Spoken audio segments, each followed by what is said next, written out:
Started with Miriam. Hey, Terrence, congrats on the win. I got to ask, Pat Bev was in here a little bit ago talking about that if you don't play with the kind of energy that he wants, that he will be on your ass. Um, Talk to me about sort of that, and especially in those last couple of weeks when he hasn't been with you, how has he sort of communicated that with you?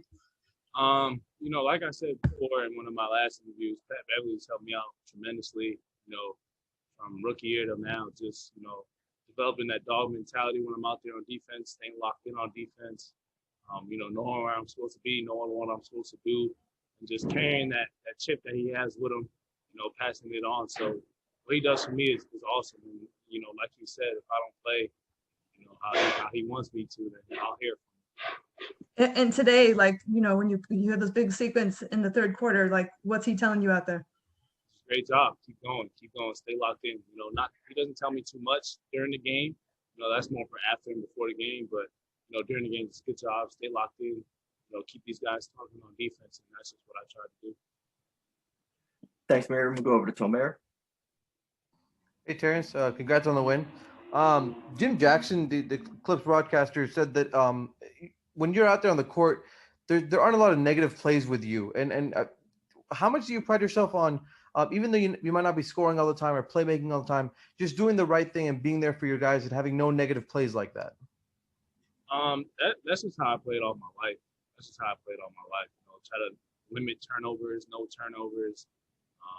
Try as much as I can not to get scored on, or if I do get scored on, let it be good defense and have the person score over me.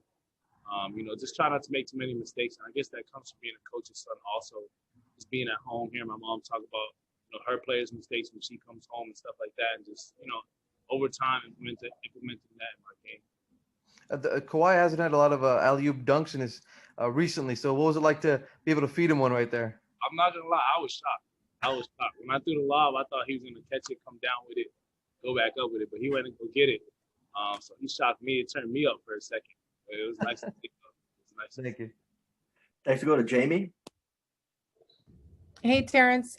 I know you were just talking about Pat Bev and kind of his conversations with you and what he's meant for your own personal development. But can you talk about him being back with the team after missing so many games and what he brings to you guys? Just big-time leadership. Big-time leadership on both ends of the floor, offensively and defensively. Just hearing him there, having him in our ears all the time is just what we need. We thrive off of that. And that helps us win. You've seen him come back, and just his presence helped us win. So that was good. Thanks. Thanks. We'll go over to Law.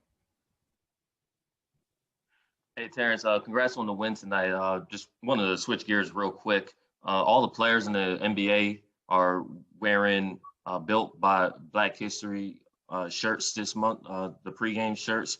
And I just wanted to know if that resonated with you in any way, being that this is Black History Month.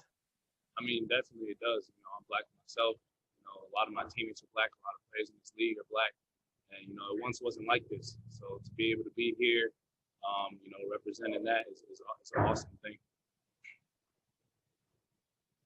Thanks, Law. We'll go over to Mason. Hey, Terrence. So with Pat coming back and PG, we don't know the status of him, but he might be coming back relatively soon. How do you keep your confidence up knowing rotations might change, your minutes might get cut at any point? How do you kind of stay ready and not lose confidence knowing you might not see as much playing time in a given game? You said it yourself. Just stay ready. You never know what's going to happen when they get back. You never know how they're going to need me. So I'm going to be there locked in, paying attention at all times. If they need me, I'm going to be there and be ready.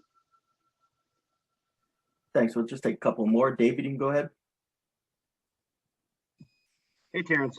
You had you were playing in the fourth quarter a lot today, big minutes while the game was still in doubt there.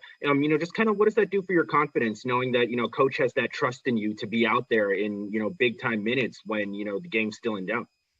Helps it a lot. Helps my confidence a lot.